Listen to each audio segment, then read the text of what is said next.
আমন্ত্রণ 1 মিনিটে আজকের বাংলাদেশে, সাথে আছি আমি অনুভা বিশ্বাস। আমাকে উৎখাত করলে ক্ষমতায় কে আসবে তা ঠিক করতে পেরেছে।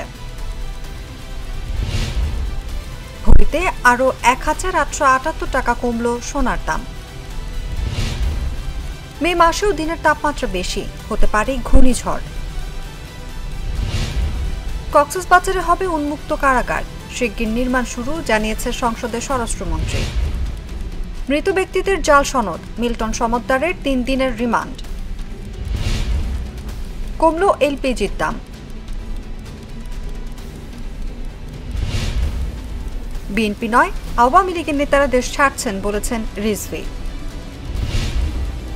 এপ্রিলে এলো $204 কোটি প্রবাসী আয়।